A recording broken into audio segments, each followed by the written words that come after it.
I think what we've learned and maybe what will be useful for founders, no matter what the product is or who your ICP or audience is create trust for that audience. And in our case, it's developer trust because that's our primary user audience. But in your case, it might be somebody else. It could be DevOps, it could be marketing. The faster you create the trust factor that your product, your service, your team is going to make that ICP successful, I think the faster your product gets adopted and the faster your product gets recommended. And so creating that trust factor is a huge part, in my mind, of how a lot of companies that do succeed have succeeded. So welcome to ThriveCast. This is a show hosted by ThriveStack where we talk and learn from various SaaS leaders. There are some interesting stories to be had on these podcasts. Today, we are exploring a wonderful playbook. This is Cloudinary, and we have Sanjay Sarathy, self-serve and developer experience VP. And this is one of the most successful developer growth stories in the recent SaaS industry. Sanjay, I think you've scaled and have been in the company for more than 10 plus years. You've scaled to 100 plus million ARR in less than 12 years. I think in 2021, you crossed that particular milestone. But Sanjay, if you could help understand a little bit about how did Cloudinary begin? Tell us a little bit about your background. There are some interesting anecdotes that you told me the first time we met a couple of weeks back. Interesting and staggering 2,500 to 33,000 odd new registrations every day, and that's pretty much unheard of. You've also navigated the unique continuum, and where most companies struggle, you start off with the self-serve experience and then get to an enterprise or product-led sales. You guys have mastered it, so we're going to touch upon that a little bit. Sanjay, I was also very surprised to hear about the contrarian strategies that you guys employed. I have some VC friends. I was running, some of these conversations with them. You guys went, opposite to some of the VC conversations about hiring technical support leads or customer success leads as the first set of employees, which was unheard of at that time. You started building and re-architecting documentation, primarily that's consumable by AI tools. So now when you search from Perplexity and ChatGPT, Cloudinary comes, up in center. So that's incredible. So we're going to hear more about these particular stories. So Sanjay, before we begin, welcome to the podcast, and I'm happy to have you here. Thank you so much for having me, Gururaj. Really excited to share the Cloudinary story and what we've learned along the way.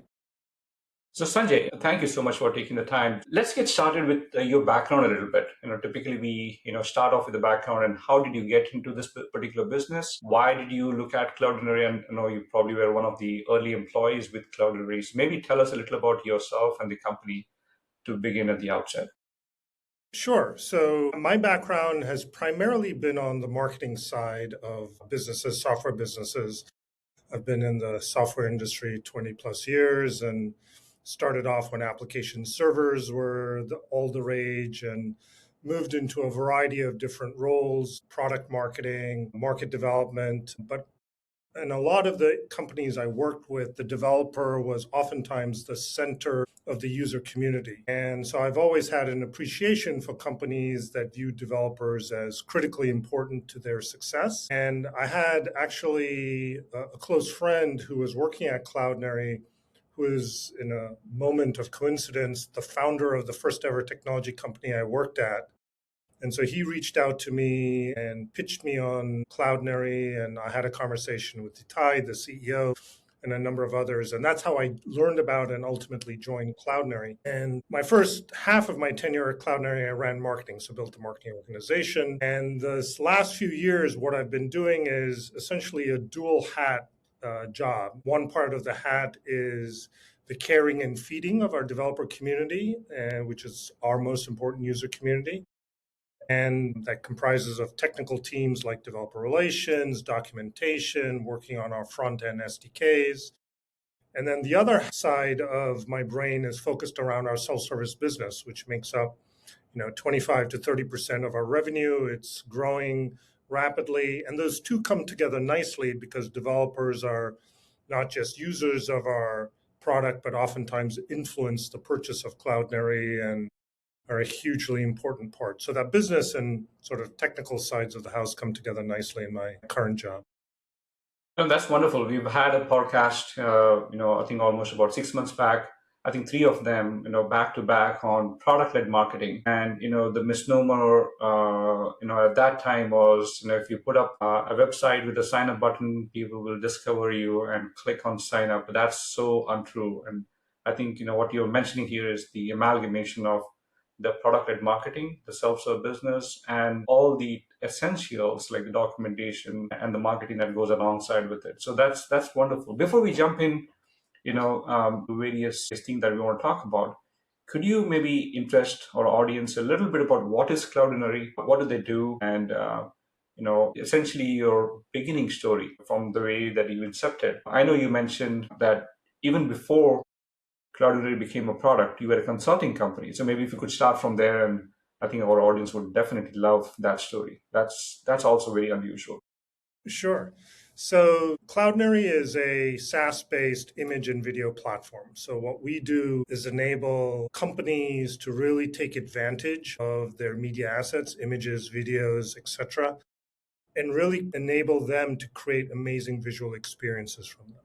And so what you can do is essentially, as a customer or user of Cloudinary, is upload these images and videos, manage them, transform them into a wide variety using crops and filters and different sort of effects, and then deliver them across a wide variety of channels, whether it's your web or your mobile device.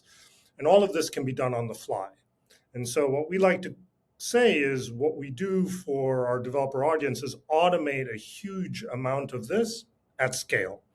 And when I talk about scale, we, as you outlined at the beginning of the conversation, at the beginning of January, when we're chatting here, we're north of 3,000 registrations a day. We've reached over 3 million developers who we've engaged with. We have over 11,000 paying customers. So there's a lot of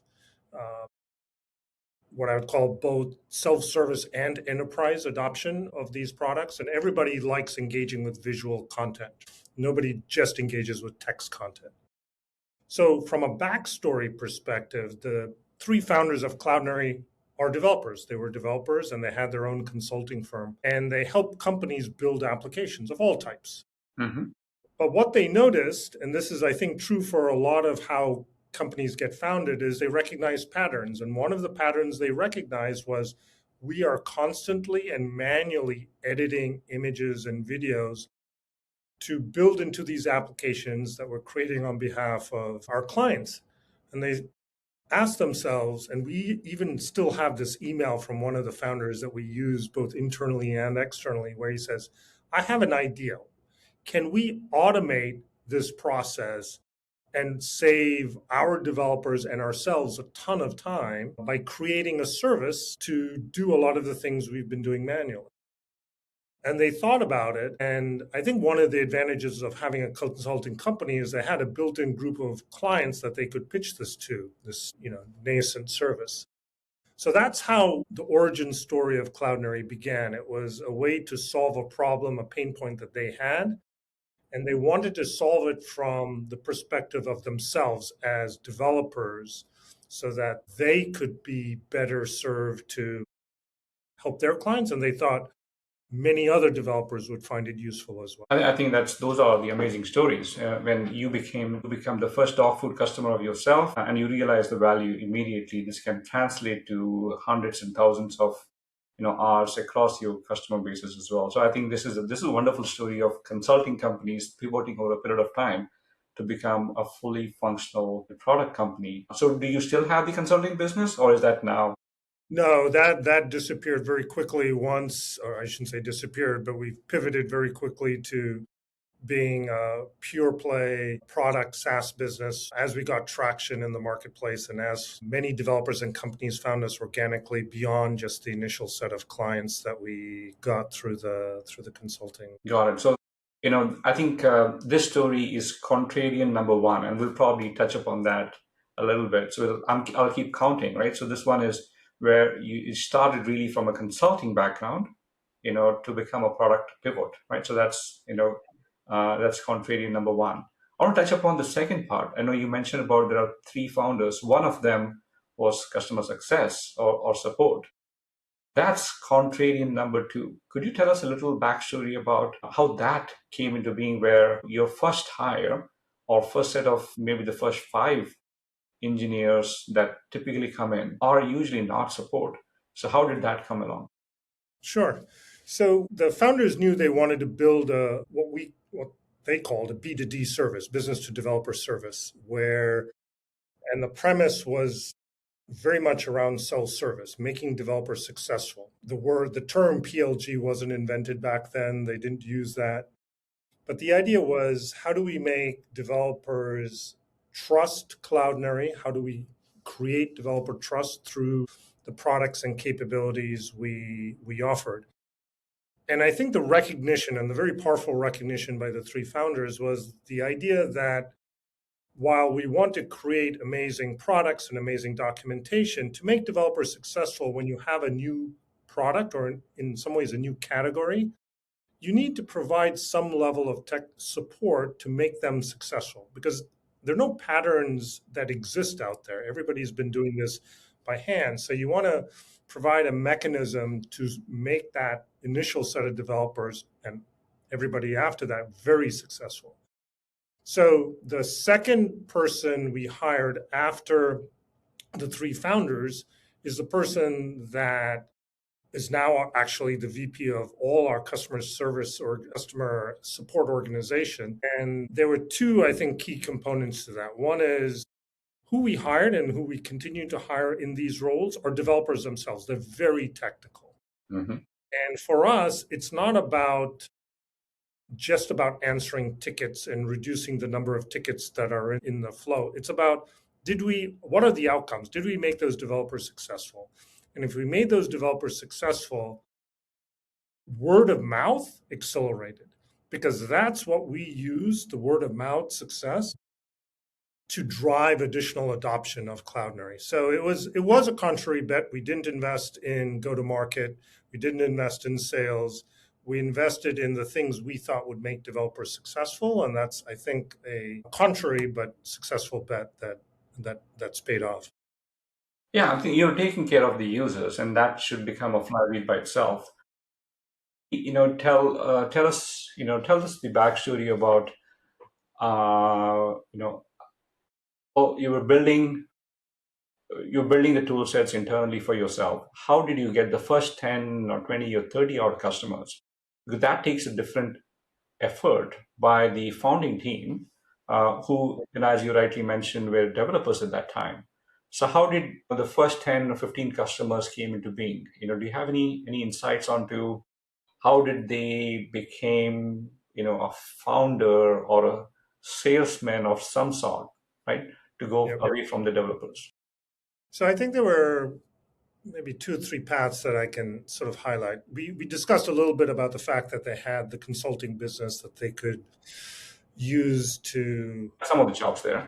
Some of the early customers and early feedback was able to be obtained through that route.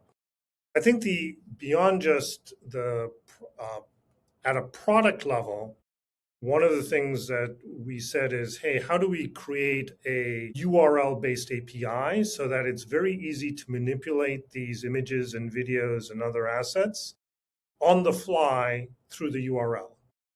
And then that translated into, we're working with the developer community, developers work with SDKs. What are the set of SDKs that we can offer in conjunction with this core API that allow developers to very quickly, hey, we introduced, for example, one of the first ones was a Ruby gem. So for Ruby on Rails developers back in the day, how do we make it very easy to incorporate Cloudinary into your workflows? So that's the second. The third, which again, related to this word of mouth concept beyond just technical support, was a real focus around technical content and documentation. And the idea was, we don't, in addition to supporting developers with this new product and this new sort of way of working, we found that it generated an enormous amount of SEO juice at the time.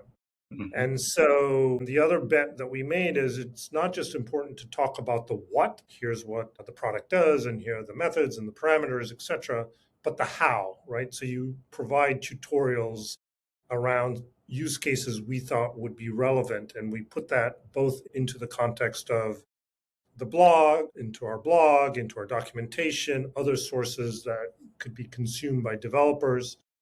And so immediately, we generated quite a bit of SEO juice around those content elements, and that drove visibility for developers who are searching for these topics. And we could see the search terms starting to to grow as well.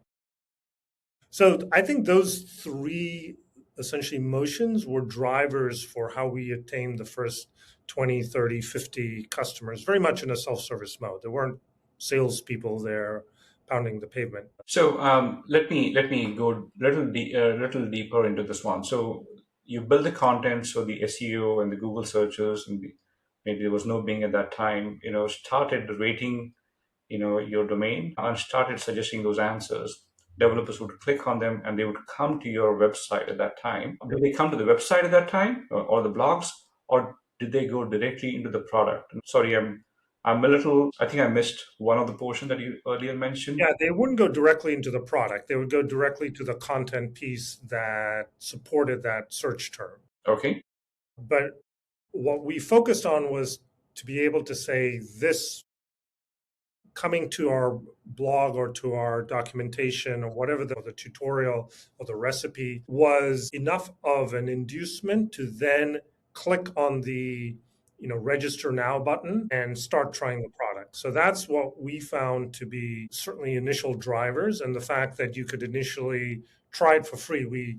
The other bet we made is we said we didn't want to do a free trial, we wanted to do a freemium product, so we offered a free version from the get-go for a certain capacity. Here's what you get, and try it out to your heart's content. And then as you grow and as your consumption needs and product needs evolve and mature, then we have paid plans for you. I think you provided the value with free. I think developers love free, so they may not have the propensity to go and pay for it.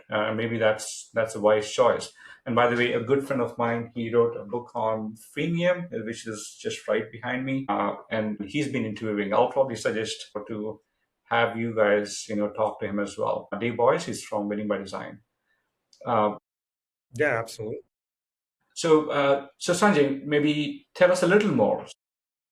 Where your registrations, were you able to go measure at that time, where these developers are coming to your website? Very likely, some of your vanity metrics like the traffic on the website started to shoot up, your search score, search domain rating started to shoot up. But how did that translate into someone actually coming and clicking on the sign up? Is it just the free portions of it, or were there something else, any of the tactics that you used to get them to sign up? What was the inducement? What was the bait, that you got him at that time to allow them to sign up?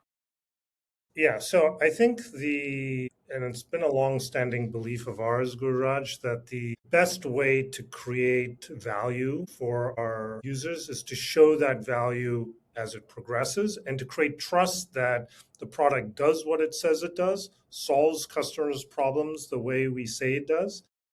Because if we do that, and if we showcase specific value, and a value could be around, let's give a simple example, around optimization. That is, we can tell you that as a result of using Cloudinary in the automated way of being able to sort of identify the best format to use for your images and videos without any loss in discernible quality is probably worth X amount in savings in bandwidth. And once we could show that, this is, we would provide examples and tooling and things like that they could see themselves, even with the free product, then it became very easy for them to go, oh, wow, I can see the business value, even if I'm just an individual developer. And it makes sense for me to apply this if I'm in a company within my company. Mm-hmm. And I think we were helped by the tailwind that everybody was moving into a model where visual experiences, whether it was e-commerce, media and entertainment, travel and hospitality, where the differentiator was how much engagement you received from your end users. And the faster we could do that on behalf of our customers and developers, the better off we were and the better off they were. So it worked out where there was value creation, both first and foremost for them. And once they saw that value creation, we were able to generate revenues from that value creation. That's an interesting story. So these developers, they would go sign up, they would open up their pockets and start paying. So when did you start moving at an account level? Because now I think you have almost, and I think you did you went to the details about this whole continuum that you built from self-serve to enterprise. And before we get into that, at what juncture did you go from the individual developers who were signing up to the product to the account or the companies that they're working with? And how did you go about figuring out that, hey, these developers work at these companies and there are many of them working from the same companies? Let's go pitch to them to say, hey, go buy or some kind of a team plan or something of that sort. Yeah, it was a few years later, right? So if we think about 2015, 2016 was when we first started to think about sort of a quote unquote enterprise sales, account executives to sell to clients. Candidly, oftentimes what would happen is we would get inbound inquiries that said, It's beautiful. your plans aren't big enough for us. We have more assets than what you show on your website. So there are two ways you could go down that path. One is you could continue to create more and more tiers, but that gets too complex, as you well know. You don't want to give 55 choices to somebody on a website. But the other way was to say, hey, what really are these people who are lobbing calls into us? What do they really need and want?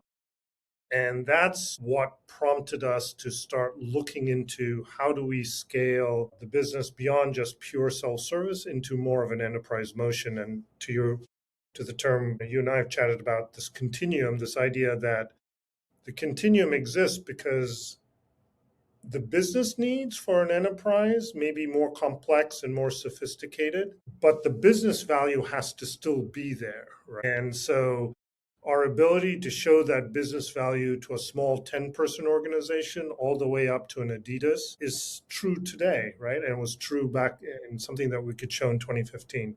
So that's sort of the thinking that went behind it. And the idea is that even today we'll have self-service customers, both they'll proactively reach out to us, or we'll see some signals where we reach out to them just to find out if we can continue to create value for them. And sometimes it's just a better fit for them to be on an enterprise plan. Sometimes it's a better fit for them to be on a self-service plan. We don't want to force people to go into one direction or the other. We just think there's, as we said, this continuum of value, and depending on what's most important to you, we'll share with you what we think is best. So let me get that right. So your company was established in 2012, and if I understand correctly, for the first 3-4 years or so, you had no sales guys. Everything was completely self-servable. Developers would come pay on smaller individual level plans, and then you start getting inbound requests to upgrade the plans to more developers, more assets, or whatever the limit was. So my question to you was, when did you first hire a salesperson? Very likely when the inbound started coming in from larger accounts. Could you maybe share a little bit of thoughts on why did you decide to go hire a salesperson? How did you go about doing it?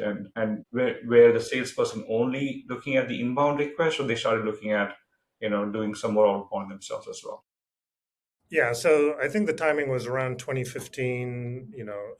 We started to really push this. Actually, our CEO moved to the US and established the US office. The three founders were in Israel at the time. And so when it was after that move into really the US, when we started establishing the start of a go-to-market team, if you will, that included account executives. From our belief, longstanding belief, is that we could have both a self-service and enterprise motion, and that's true today. As I mentioned, 70% of our revenues are enterprise today, and 30% are self-service. So we've done the combo route, and we believe strongly that both motions are possible. We went to it starting with self-service and moving to enterprise. That just happens to be how we worked it.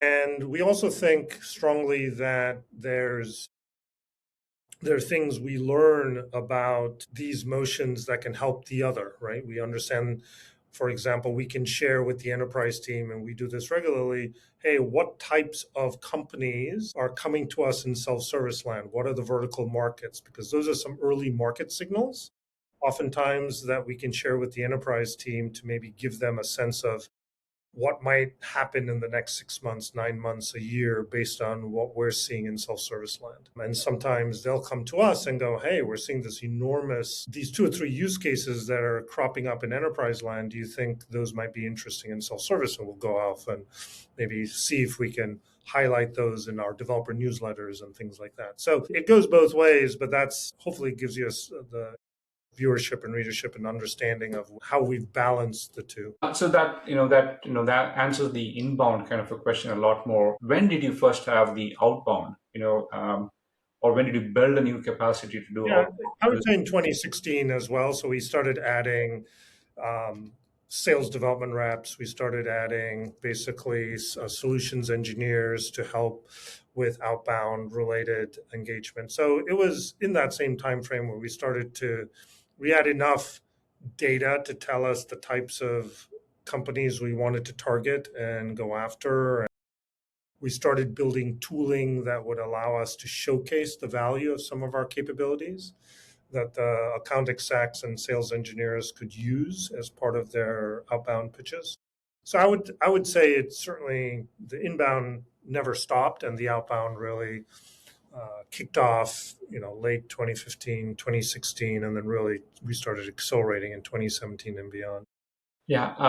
Here's an interesting question, and I know we've not scripted that before, we've not touched upon it, but, did you guys figure out whether the ICP for these enterprise accounts or larger accounts, were they very different than the ones which were coming in from self-serve?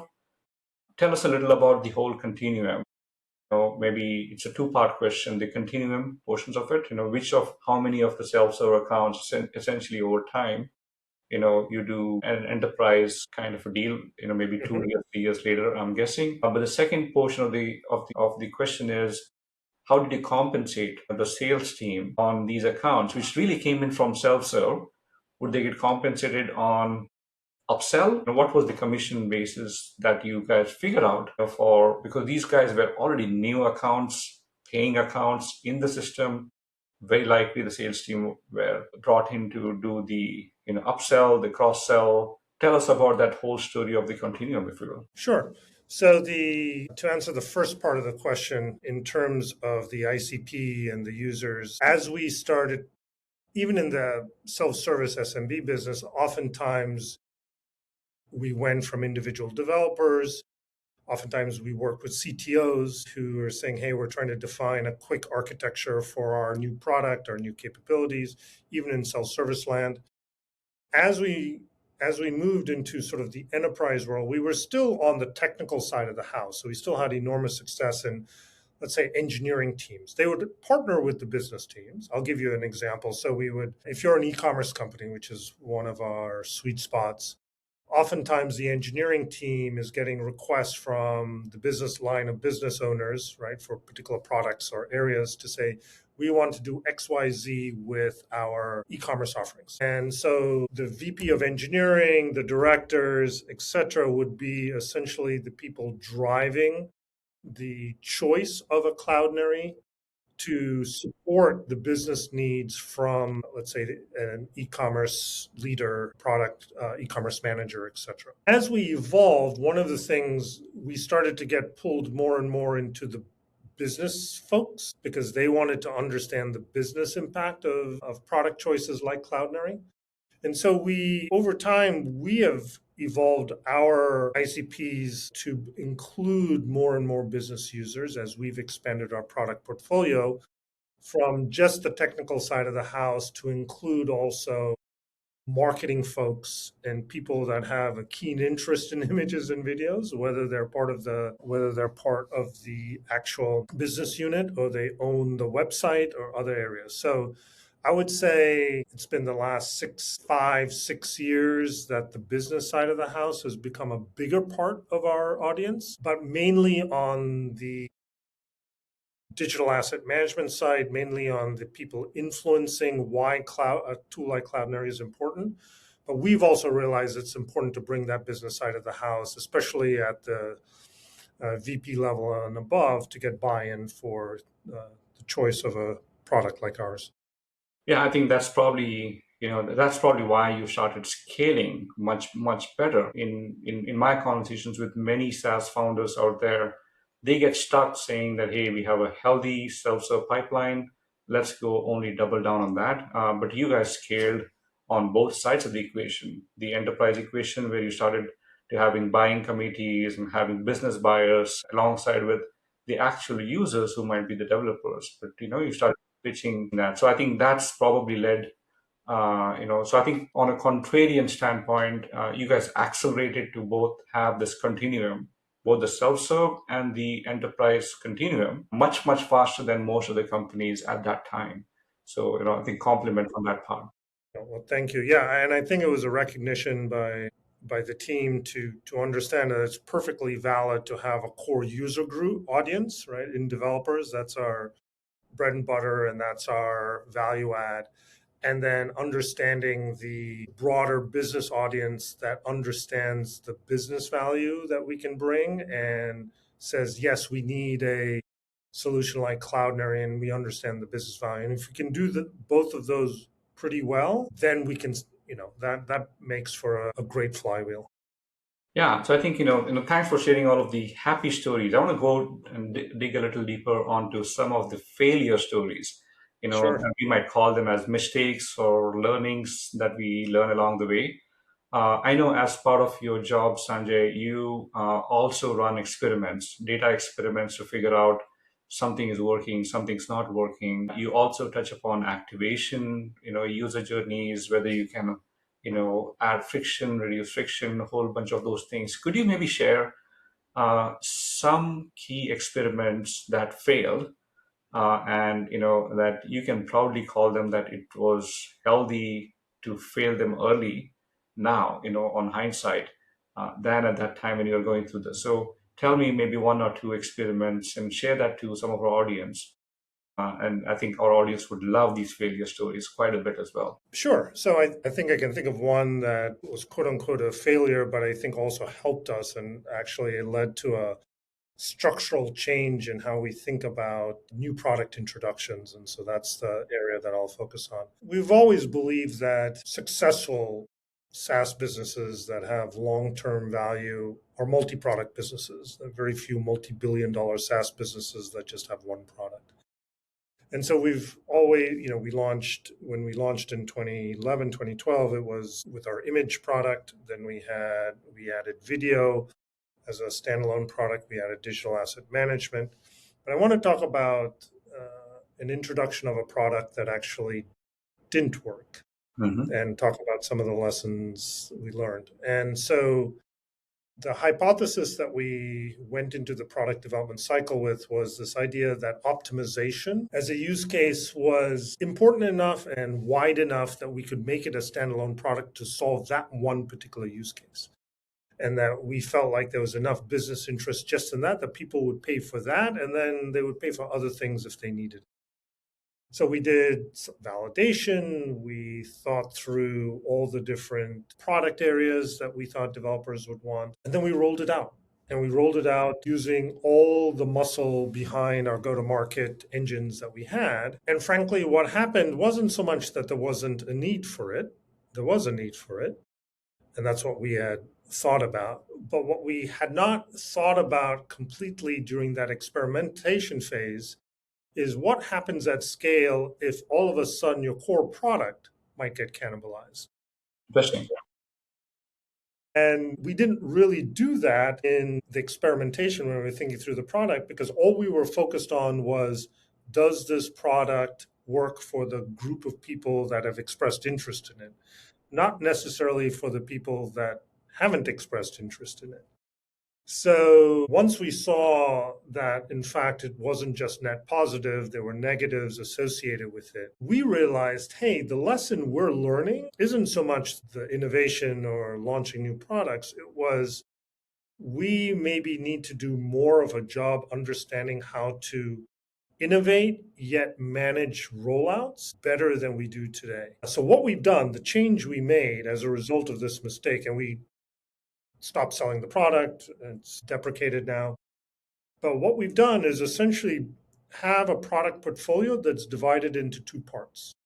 One part is sort of our scale product portfolio that I've alluded to, that we have account execs, self-service, solutions engineers, architects, tons of marketing, partnerships, all going after that because established, well-known, all about scale. Then what we've built is almost like startup incubators for products that we think have incredible potential, but we don't want to necessarily take resources away from the scale area. So what we've done is given the startup, each of these product areas, a small team to go out and experiment and understand ICPs and understand minimal product market fit and all the other things, build in public, etc., and figure out, do these products have an opportunity to scale? And our expectation is not everything coming out of that invest group, these startup incubators will. It's okay. It's okay if a bunch of them don't work. And I think that mindset shift from saying, oh, everything has to work, to let's move really quickly around a set of interesting product ideas and say no if we don't think they'll achieve scale product market fit. And I think that's one of the big lessons we've learned out of mistakes. And we've actually not, even in this new model, we've said, hey, yeah, this is interesting, but not interesting enough to move into a scale model. So we'll just stop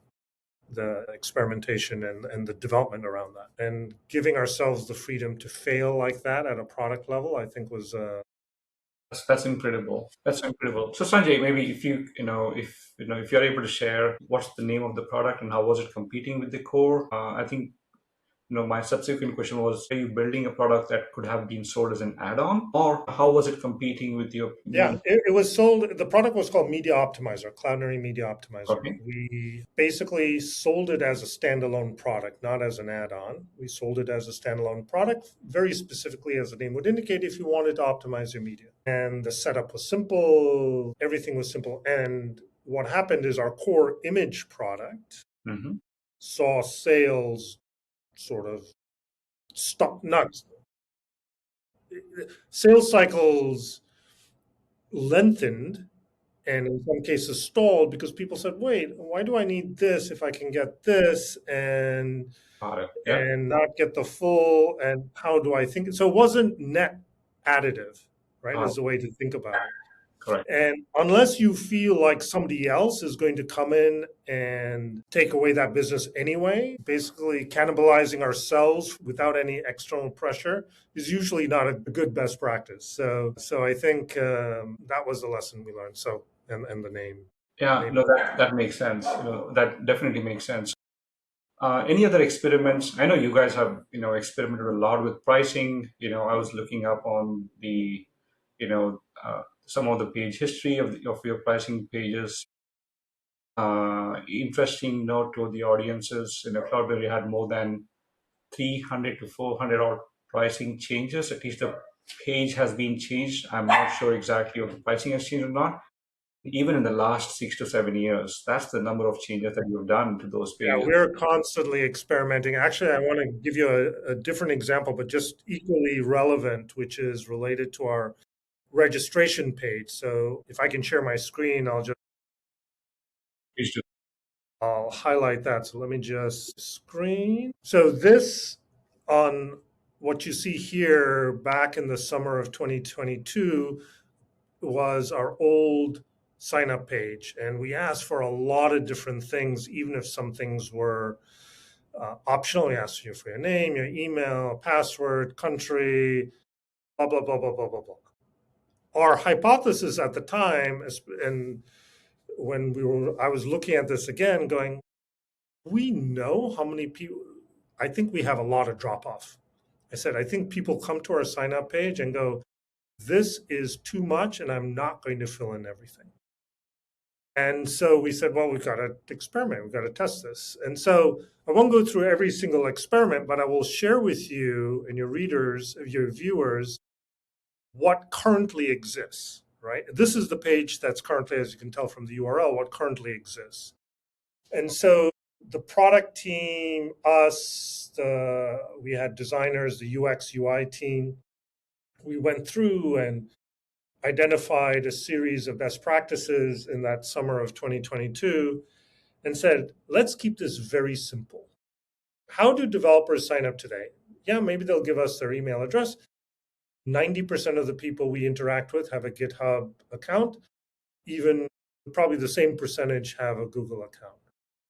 Let them tell us what they prefer.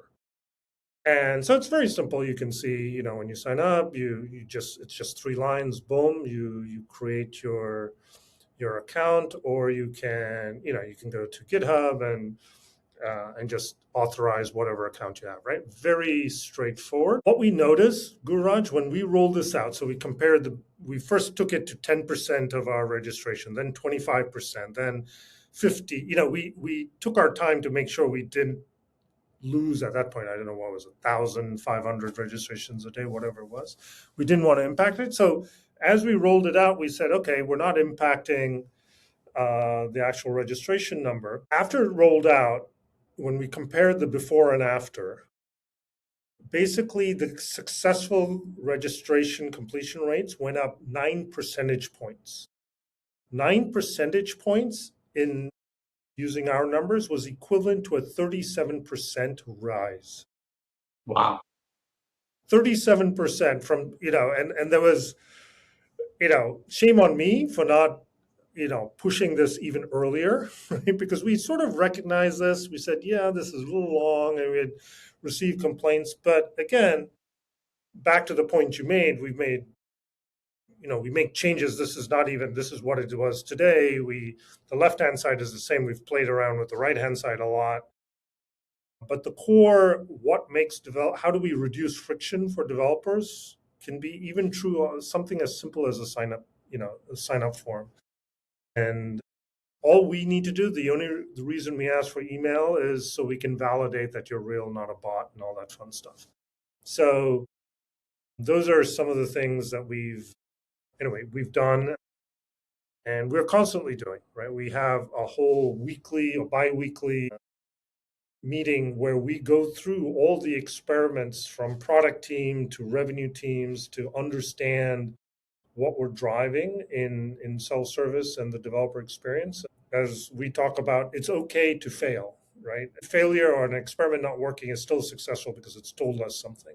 It's told us that particular hypothesis isn't right. Yeah, so I think that's a beautiful rendition of the experiment.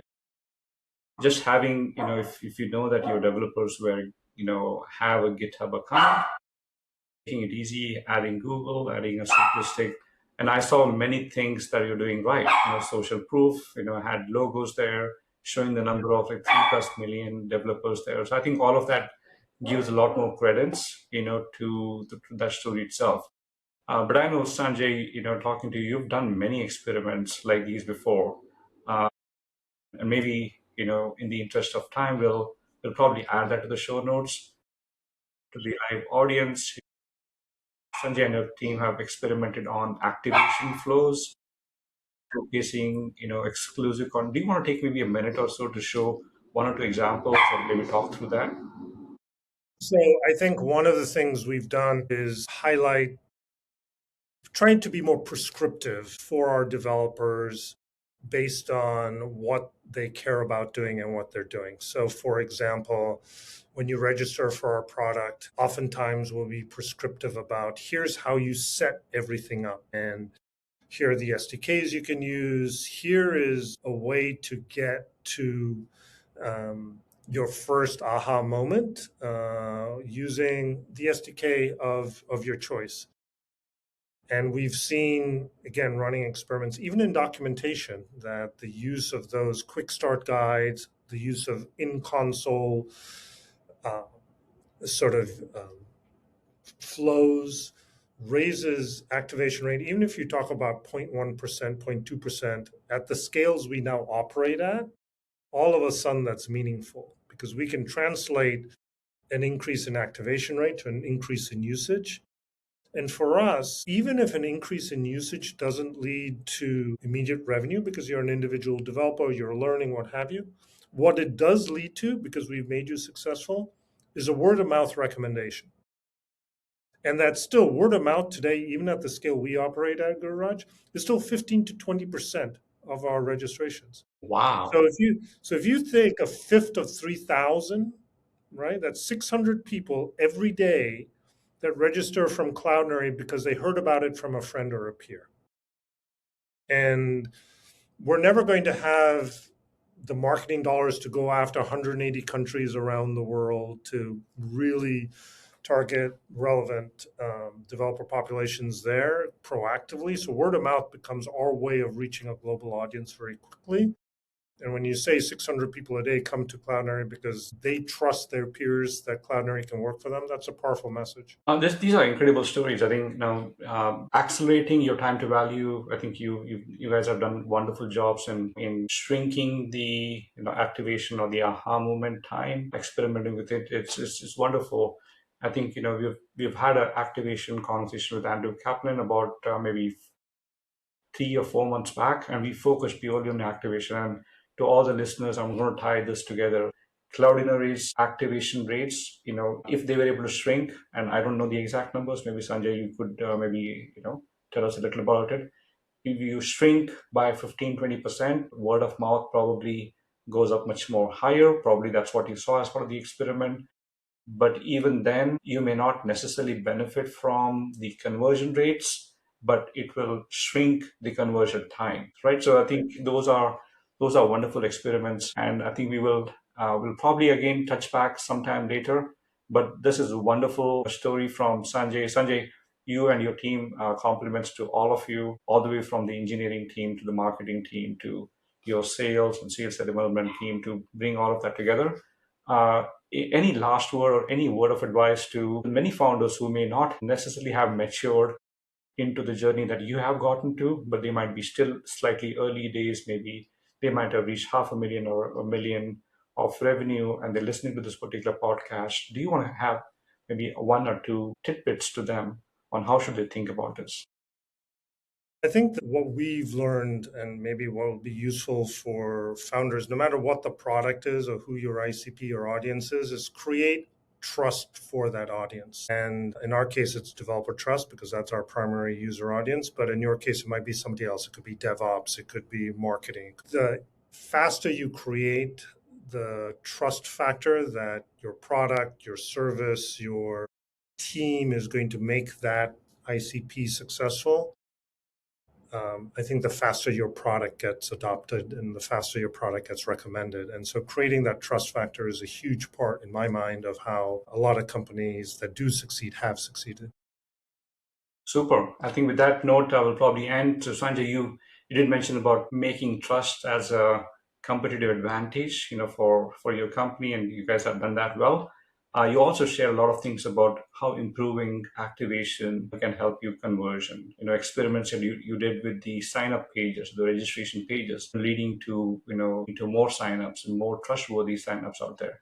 So again, thank you for your time. We'll wrap it up right now, but we will go summarize on all of this. And to all the listeners, if you're still watching us, we'll actually upload all of this to Spotify, YouTube, and all of that with the show notes. And you'll have Sanjay's LinkedIn and the company's name as part of that. Sanjay, again, thank you for taking the time. It was wonderful hosting you today. Thank you so much for having me, Gururaj.